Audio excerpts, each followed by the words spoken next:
വയനാട്ടിലെ തവിഞ്ഞാൽ പഞ്ചായത്തിലെ ദുർഭരണത്തിനും സ്വജനപക്ഷപാത നിലപാടുകൾക്കുമെതിരെ ബി.ജെ.പി. തവിഞ്ഞാൽ പഞ്ചായത്ത് കമ്മിറ്റിയുടെ നേതൃത്വത്തിൽ പഞ്ചായത്ത് ഓഫീസിലേക്ക് മാർച്ച് നടത്തി. ജില്ലാ പ്രസിഡന്റ് പ്രശാന്ത് മലവയൽ സമരം ഉദ്ഘാടനം ചെയ്തു. കോൺഗ്രസ് നേതൃത്വം നൽകുന്ന ഭരണസമിതി അഴിമതിയും കെടുകാര്യസ്ഥതയുമാണ് കാണിക്കുന്നതെന്നും ജനക്ഷേമ പദ്ധതികൾക്കായുള്ള ഫണ്ടുകൾ ലാപ്സാക്കുന്നു. റോഡുകളുടെയും പാലങ്ങളുടെയും ശോചനീയാവസ്ഥ പരിഹരിക്കുന്നതിനുള്ള നടപടിയും ഭരണസമിതി സ്വീകരിക്കുന്നില്ല. തൊഴിലുറപ്പ് പദ്ധതിയുടെ പേരിൽ പണം തട്ടിയെടുക്കുന്നു. വിവരാവകാശ രേഖ പരിശോധിച്ചതിൽ ഇത് വ്യക്തമായതാണ്. ഇത് തിരിച്ചടപ്പിക്കുന്നതുവരെ ബി.ജെ.പി. ശക്തമായ സമരങ്ങൾ സംഘടിപ്പിക്കുമെന്നും ജില്ലാ പ്രസിഡന്റ് പ്രശാന്ത് മലവയൽ പറഞ്ഞു. തൊട്ടടുത്തുള്ള തൊണ്ടർനാട് പഞ്ചായത്തിലും വലിയ കൊടിയ അഴിമതി കഴിഞ്ഞ 1.5 മാസക്കാലമായി തുടർച്ചയായിട്ടുള്ള പരമ്പരയായിട്ട് നമ്മളുടെ പത്രങ്ങളിൽ വായിച്ചു കൊണ്ടിരിക്കുന്ന സ്ഥിതിവിശേഷമുണ്ട്.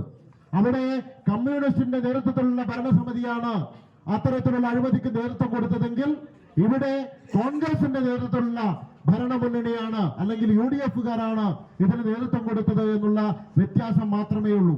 രണ്ട് മുന്നണികളും ഒരു സഹകരണ മുന്നണിയെ പോലെ അങ്ങനെ രണ്ട് കൂട്ടരും പലതരത്തിലുള്ള അഡ്ജസ്റ്റ്മെന്റുകളും നടത്തിക്കൊണ്ട് അങ്ങനെ മുന്നോട്ട് പോവുകയാണ്. അവിടെ നിങ്ങൾ ചെയ്തിട്ടുണ്ടെങ്കിൽ ഇവിടെ ഞങ്ങൾ ചെയ്യും, ഇവിടെ ഞങ്ങൾ ചെയ്തത് നിങ്ങൾ മിണ്ടരുത്, അവിടെ ഞങ്ങൾ ചെയ്തത് നിങ്ങളും മിണ്ടരുത്.